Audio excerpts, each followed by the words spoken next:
Welcome to the Capital Coffee Connection podcast. And today I have a very special guest. Generally, I speak with political leaders, diverse political leaders about heart and humanity. But today we have an incredible opportunity to talk about heart and humanity with a leader, not an elected leader, but somebody that I have come to appreciate and greatly value as a leader, and someone who didn't know before October 7th that she was going to become a leader. And that is Dr. Tamar Shlezinger, and she comes from Israel. And I want to say welcome first. Thank you very much for making time and talking with me. Thank you for inviting me. And I want to share with everyone, we didn't know each other for a long time, but we met together about a month ago, a few weeks ago. And that was the first time we met in person. But we share a very tragic and yet there's a beautiful part to its story. So I'm going to share that with everybody, but I want to say thank you first for joining me. And I know that English is not your native language, but your English is excellent. So if there's anything that you need to say in Hebrew, please go ahead. We'll translate it. But thank you for doing this. And I'm going to just start. I want to get to know who you are. And then we're going to explain how we got to know each other. Okay. So talk about growing up in Israel, what it was like, where you're from, and a little bit about your family and growing up. I'm married and to Shlez, my husband. I met him in the army, and that's why I call him by his nickname. And I have 4 kids. I'm going to be a grandmother soon. And I live in Rosh Pina in the north of Israel. I grew up in Savion. I have another 3 brothers and sisters. And this is where I'm coming from. Yeah. And you've always lived in Israel? I always lived in Israel. And you studied, you're a doctor. Yeah. And you're a doctor of social work.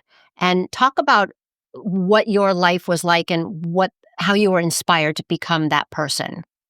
I've always been the one that cared about others. When I was a child, they called me Teddy Bear I Care. And honestly, they were right. Yeah. And this is the way I handle my life, always to take care of others, to see how I can help. In the army, I was like a social worker for the soldiers. And then I started to work, to learn in the university, and I really loved the teaching that I took. So I stayed in the university for 11 years and got my PhD. And now I teach in the University of Tel Hai, in the north. You know, one of the things I think about is that all that you did before October 7th prepared you for October 7th in an interesting way. So I'd like to share what happened for me on October 7th, because I haven't talked about it on this podcast. And then I want you to share your October 7th. And we're just going to talk about it because that's how we became connected. So for myself, I was in Israel on October 7th in Tel Aviv. I was visiting my family, my daughter in Tel Aviv. And I woke up at 6:30 to sirens and running back and forth to the hotel safe space, which was the stairwell, and with lots of other people that were visiting. And it was a holiday morning of Simchat Torah, Shabbat, Saturday morning. And as you know, because you live in the north of Israel, missiles coming in is something that people often run to safe rooms for. And it's not okay, but that is how life in Israel has been. But on October 7th, the missiles didn't stop. And what I was learning, and we were all learning, was that there was an invasion. There was a terrorist attack in Israel along the border with Gaza. And I had family that lived in Kfar Aza, which was kibbutz, a community along the border. And at 6:30 in the morning, my niece, Smadar, was murdered by terrorists, Hamas terrorists that came into their home and murdered her in front of 3 children. And then the 3 children were running outside with their father who had come back. He was a photojournalist and he was taking photos, which was his job to show the rest of the country. And he had done this many times. But this morning he knew that this was different. It wasn't just missiles. It was a terror attack. And he actually took pictures of the terrorists paragliding into the kibbutz. And then he ran back and he picked up Abigail and he ran with a little boy named Michael, 9, and a little girl named Amalia, 6. and Abigail, 3 years old, in his arms, and they ran, and he was murdered by terrorists. And on October 7th, on this kibbutz, which had about 700 people living there, many children, locked in their rooms, there were hundreds of terrorists that came into this community of the thousands that came into Israel that morning. And the terrorists murdered him while he was running with Abigail in his arms. And Michael and Amalia ran home after seeing their father, and they thought their sister murdered. And they ran home and locked themselves in a closet in their safe room. Right. And their mother was lying there. My niece Smadar was lying there, and these 2 children alone in a closet.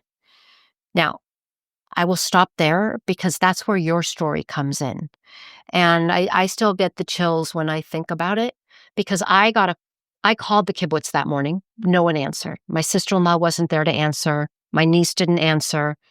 And I learned that morning from another relative in Israel that my niece Smadar had been murdered. Abigail had been murdered, the 3-year-old, and their husband, Roe.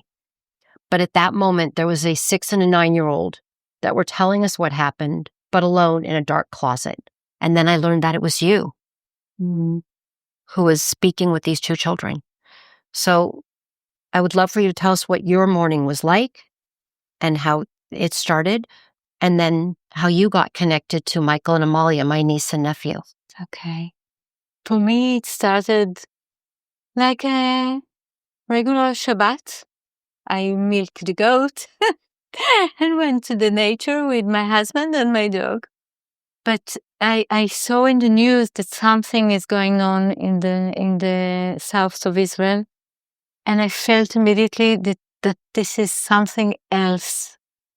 And because of my volunteering in United Hatzalah, I saw the messages, the WhatsApp, and I opened a WhatsApp group, and I thought to myself, this is religious organization that open WhatsApp group on Shabbat. Tell a little bit about what that organization is, because you said the name, but I don't think people who are listening are going to know what that is. Okay. United Hatzalah is an organization that take care of the injured people, and also to their souls. They take care about they have psychotrauma unit that take care of the soul of people while traumatic event happens. So they opened the WhatsApp group on Shabbat, and I understood that something terrible is going on. Because religious people do not open their phones on Saturday or on Shabbat. Right. Right. And when I returned home, I got the first alarm of this Saturday, and in the group they asked if someone who is available to take the first call, and I said that I'm available. I knew very little, almost nothing about the need of and what is this call. I just knew there's the son. I even didn't know it's a child. I knew it's a son of someone that saw his parents murdered. And then I called, and Michael answered, and I immediately understood that this is something terrible that I never had to deal with before. You were talking to a 9-year-old child locked in a closet. Right. We will talk later on how this call came to me, because I think that it's a wonderful story. But at that moment, Michael told me that I asked him many questions, actually many cognitive questions, because this is the way I could help them to help themselves. But I asked him many questions to understand the situation, and he told me that he's 9 years old, and that his sister Amalia with him, and she's 6, and that they saw their parents murdered. And I kept on asking questions to understand the situation, and then I understood that the terrorists are still around their house, so they are hiding in the closet in the safety room, because they had to deal with several danger things because the terrorists were inside, but also the missiles attack all the time. It was hours of talking. We talked for 12 hours. You talked to Michael and Amalia for 12 hours. Yeah. While they were in a closet. You asked them lots of questions, and one of the things I understood is you asked them questions about the moment. You didn't ask them to relive what happened in that morning. Right. How did you just keep finding more to speak with these two kids about for so many hours? I worked by, it's called the 6's model, and it has very simple principles. How to work in apparently in situation like this. Also, we never used it in a situation like that before. But I knew that the first thing, I knew that I have to rescue these kids, and I have to rescue their souls. So I asked many questions really to understand the situation and what we should do. We had to take decisions all the time. Because just to be clear, you could hear terrorists, you could hear gunshots, you could hear people screaming in the background. More than I heard, Michael told me what he was hearing. He was hearing. But I understand that the terrorists are there. Michael told me, I think something like 15 minutes after we started talking, he told me someone is knocking on the door. And, I had a hope that maybe it's soldiers, maybe it's neighbors, maybe somebody coming to rescue them. Maybe someone's coming to rescue them. But I had a very strong feeling that this is bad situation. And I told Michael, don't open the door. Be quiet. Be quiet. And he did. And they were the terrorists. Yeah, it was the thing. Yeah, it were the terrorists, and they kept on coming all the day to the door and inside the house. Michael told me in one moment, he told me, I see a soldier inside the house. And I told him, Michael, this is not a soldier. Because I had a feeling that I didn't know at that time, we didn't know that the terrorists were IDF uniform. They were wearing IDF uniforms so that people that they were killing and attacking would be confused. Right. And just so you know, that Abigail, when she got to some house that somebody we'll get to her story, but when she crawled out from under her father's body and she had survived, she ran to a neighbor. No one answered because they were locked in their safe room. Mm-hmm. Then she went to another neighbor. And by a miracle, this man, Avichai Brodich, was going out. He was the father of 3 children. He was leaving his wife and 3 kids to go and protect the community. And by miracle, he opened the door at that time. And there was little Abigail, 3 years old, covered in her father's blood. And the first thing she did was run. Because when he opened the door, he also was wearing an IDF fatigue uniform to go protect the kibbutz. He did get her back, and she knew who he was by his voice. But when she saw that uniform, she ran. So I understand that you had to make a quick judgment, and you couldn't see anything. You had to use your intuition. Right. I used my intuition and Michael's eyes and ears. But you asked before about the question that I asked and about being in the moment. So I asked the children by this model, by the 6's model, cognitive questions, because I knew that in traumatic events, people feel overwhelming. And if you ask them cognitive questions, then it helped them be in the moment, be calmer. Be calmer, right. Yeah. Yeah. And like a couple of questions, like what were the questions you asked them? Just if people are wondering, many questions. I asked them about the situation, if they have more brothers and sisters. And then I heard about Abigail. I asked them about the phone, if they have 1 phone or 2 phones, about the battery, where the charger, if they have water, what kind of closet is it? If they have plays, are they hurt? Many questions, because I had to know everything in order to save their lives, but also I knew that it will help them to manage with this situation and be in the moment. Yeah, and you think about like 2 little kids after everything they experienced, and their mother's body is laying there. Right. and they are alone, and you are their connection. You are their calm connection. And what kind of things did they ask you? The first C of the model is communication, commitment. So I wanted them to know me, to trust me. And we had to build this connection because I'm a stranger. They don't know me. So I told them, who am I? And later on, I send them my selfie and also ask them to send me their selfie. It helped me to understand their situation. But also it helped them to know me, to make this connection. Yeah, connection, right. I also know there were points where you said to them, I'm here even if you don't want to talk. Right. And were there points where the kids slept or where they were just quiet, or you just stayed on the phone and you just kept checking in with them? You know, that feeling when you talk with someone on the phone and he's not answering you and then you say, hello? Yeah. So we had moments of quiet, but then Michael or Amalia said, hello? And I told them, I'm here. I'm not going anywhere. We're together. And so we had little moments of quiet, but most of the time we talked. We were quiet when the terrorists came.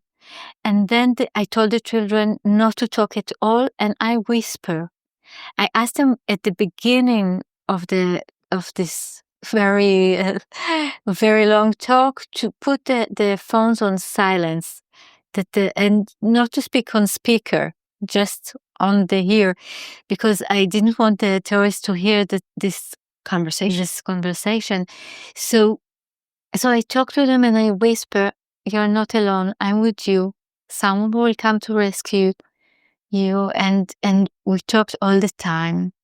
But I told them that we don't have to speak all the time. It's okay if they want to be quiet. And there was a point where they were wondering what was going to happen to them. And you were that person that gave them the assurance. Yeah. That they would be loved. Yeah. I promised them that everyone will fight for the opportunity to raise them and to give them loving family. And they are beautiful children. They're beautiful. And they are loved. Yeah. And you knew they would be loved. I knew. But I can only imagine what it would be like to be a child in that moment and to have your whole world shattered. Right. But to have this woman who they have a selfie of, just saying you're going to be loved, and how powerful that is. And you did that. Yeah.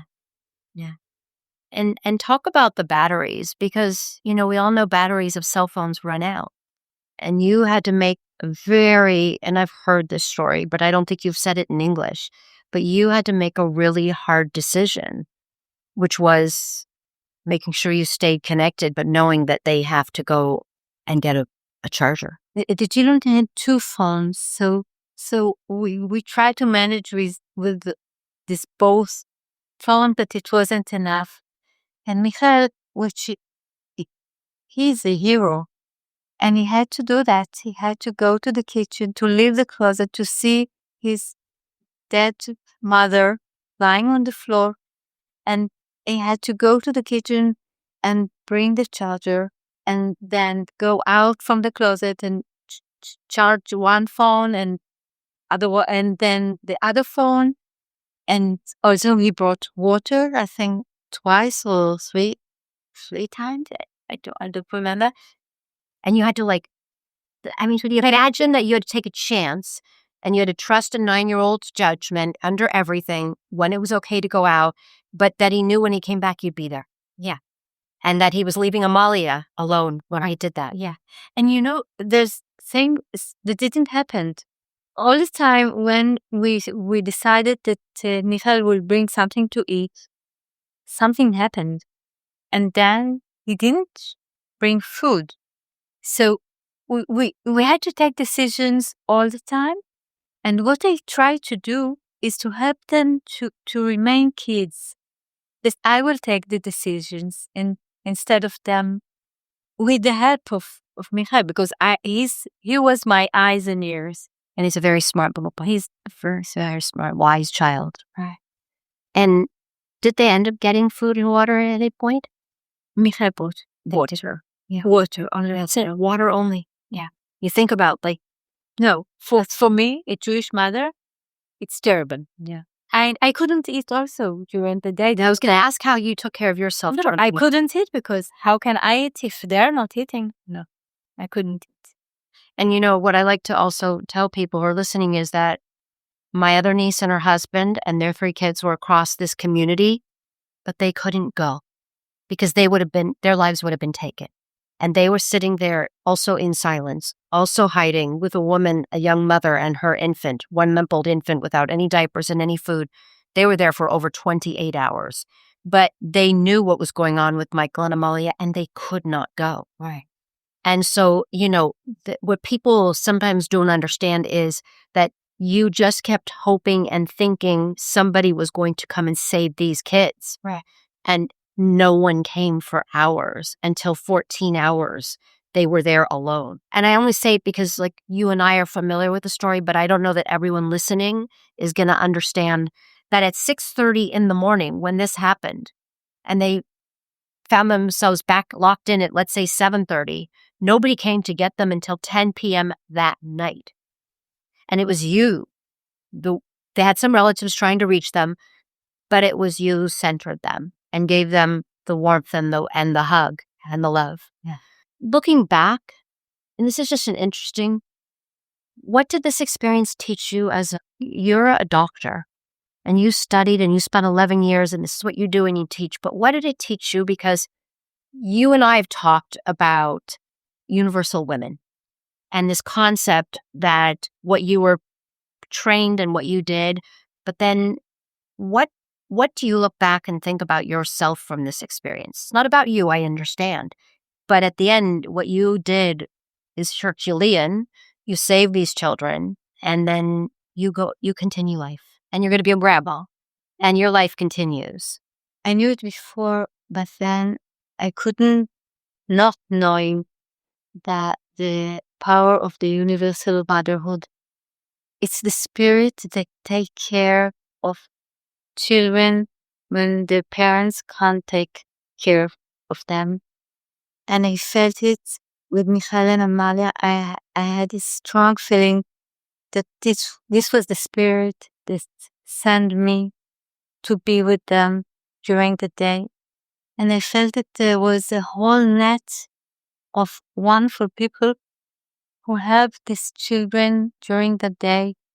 It began with the children that Michael called his grandfather and talked with him, and Eli's aunt called her Aunt Linda in Australia, who called her friend Peter Cash in United States, but he was in Dubai at the right time.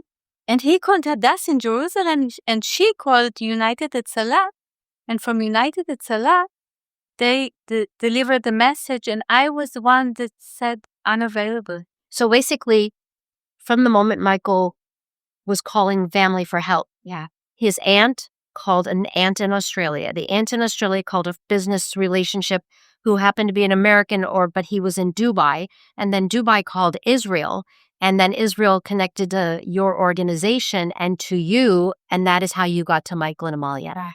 It's a stunning connection, but there is something we say, Bashert, it was meant to be that it would be you in that moment. You know, one of the things I thought about when I was advocating for Abigail and was this concept of her parents weren't there. Michael and Amalia's parents weren't there. You became their aunt. You became their relative. You became that person. And what I've asked in so many instances when I've met with different leaders and different people, especially early on when Abigail was a hostage, when we learned that she had survived, was asking people to be her aunt. I was talking to senators, some of the most powerful people in the world, and I said, be her aunt, be her uncle. Exactly. She doesn't have those. Be the person. When there's no person, be that person. If there's no mother, be that mother. Yeah. And I think that this is the most important thing that I learned from this day. And it changed me. It changed me as a mother, as a responder in United Hatzalah. I'm a medic also.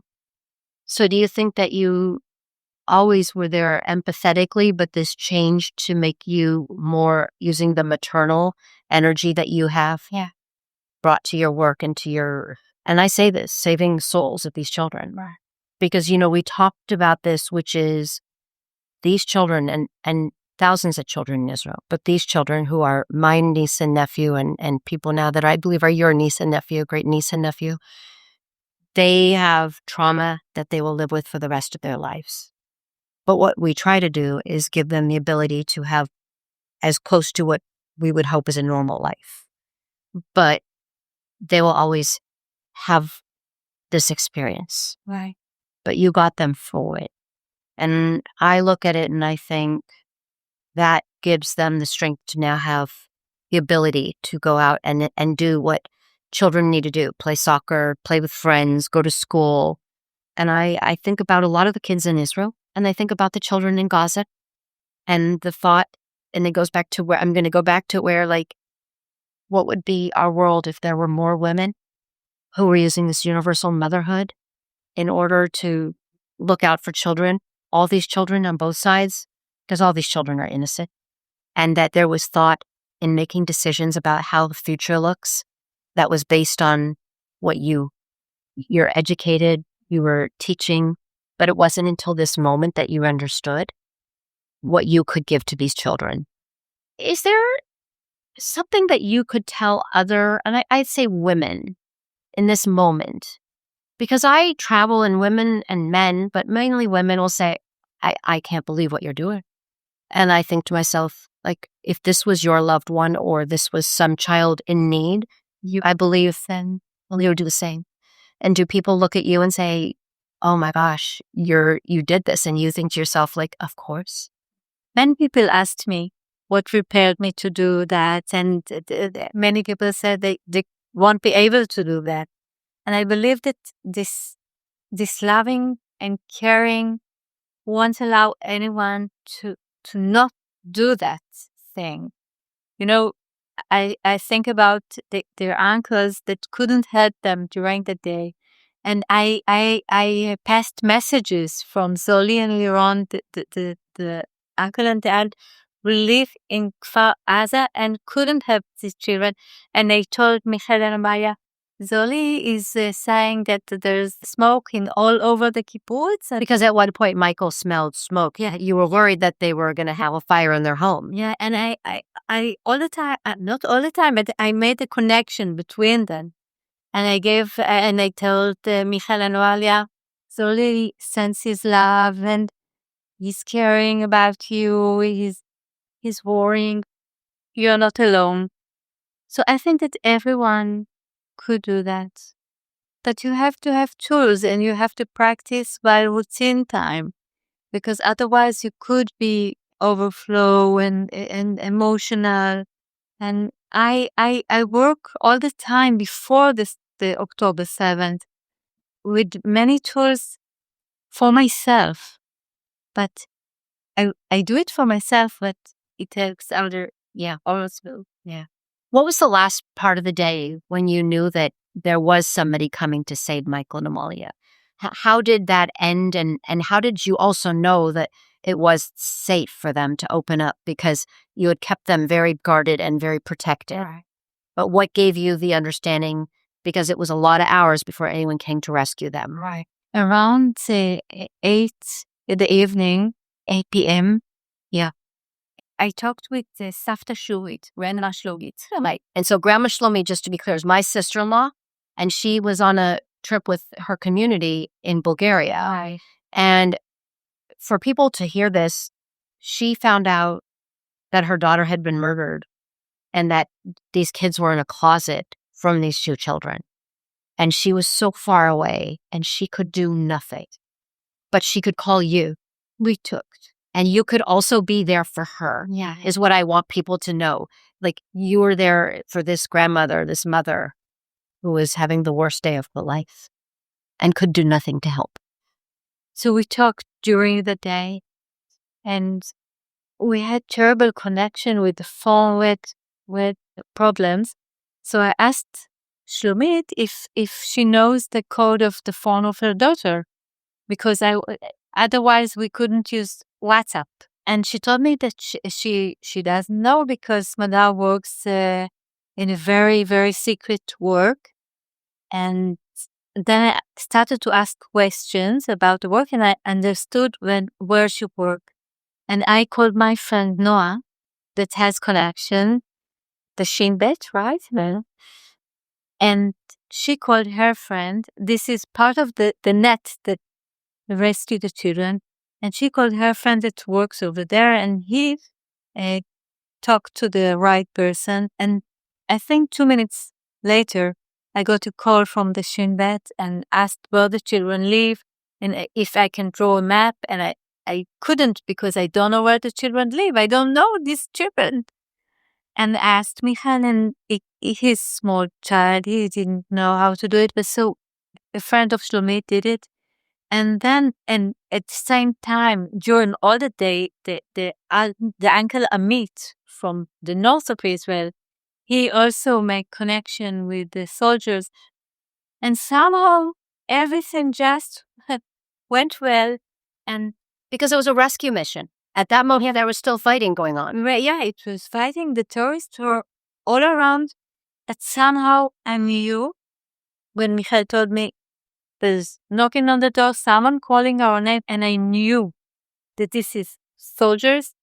And I told him, Michael, go out. This is mother's friend. Go out, God. And I heard the soldier say, Amalia. And then I knew that they are at the right place. They were safe at that moment. Yeah, they were safe. Now you could finally breathe. Then I couldn't breathe. I cried for the first time during the day. I cried. And then I thought, I can't cry because I have to call Savta Shlomi, to Grandma Shlomi. And I don't want her to think that something terrible happened. So I collect myself and I called Shlomi and I told her, I'm safe. And now, look at my skin. I still get the chills. Yeah, exactly. Yeah. So I just wanted to say, for people listening, Shin Bet is like an FBI. And that is who was able to come and help to rescue them. Yeah. And I also, you talk about the map of this kibbutz and where these homes were located. I want to say that the one that came, the soldiers that came, they were reservists. They were people that were no longer in the army, but showed up to help protect this kibbutz when they heard what was this kibbutz and many communities on their own. They showed up to help. Yeah, exactly. Just came to fight and rescue, and marvelous people, and they just came and rescued the children. And then I don't know exactly how it happened, but everything just wrote together. I got a call from the Shin Bet, and they asked me where should we take the children, and I told them, I don't know. And Shlomi told me we take them to Limor, their son, their uncle, and eventually they went to a doctor in a place called Shuva. And I talked to this doctor, and he told me that during the day, he met other people, they were traumatized. And those two children was functional. It was terrible late, but they were functional. And I think that I know that it's because of you. It's because of the connection that you were able to create. The connection and the model that I use. I knew how to help them to help themselves. Their home was right at the corner, and their nearest, when you looked out their door, was Gaza City in the distance. And these are people that were just peaceful. They wanted just to do what we all want to do, is raise our kids and be quiet and live a quiet life. And when you talk about like where they were located, their next door neighbors were the Gazans. And Michael and Amalia, all they wanted to do was go out and play that day. So I just want people to understand that when you ask for about a map, I don't know. they just were in a little neighborhood. All they wanted to do was, and play. first, I want to say thank you. I want to give you a hug, just a hug of love and really appreciation. And thank you because you saved their souls. You gave them the ability to come out of this with the basic functioning skills to live. And I don't know in life, but to me, that is one of the greatest gifts anybody could ever give. And you gave that to these two children, and you gave them that which is beyond. And so I, as a relative and as their great aunt and knowing this family for so many years and being with them, I know that having Michael and Amalia being able to go to school and now to have what we hope will be healthy lives, and that Abigail came back after 51 days in Gaza, and that's another story, but that these three children, because I want people, when they understand that these three children every day are going through life without their mom and their dad, but now with their aunt and uncle who adore together and their cousins. And so I just say that because I think it's so important for people to end up going, wait a minute, what happened? Right. And they are going to be able to move forward. And my niece, Liron and Zoli, are angels. They're the most amazing people. And Safta Shlomit and grandfather Eitan. And also Carmen and Liz. Yes, the whole family and cousins and Uncle Dory and Aunt Karen. I mean, everybody. Yeah. But at the end, what brought these two children to get to be in this moment was what you gave them. So thank you. I felt that it wasn't me. It was through me. You understand? Yeah. But you did it. And I think the concept also of universal motherhood is something I'm going to keep thinking about. And I hope we'll keep talking about it. And just thank you. Hi, it's Liz. Please join me for coffee to talk about heart and humanity with our elected leaders. Remember to hit subscribe to get an alert when a new episode is live and for exclusive content. Ciao.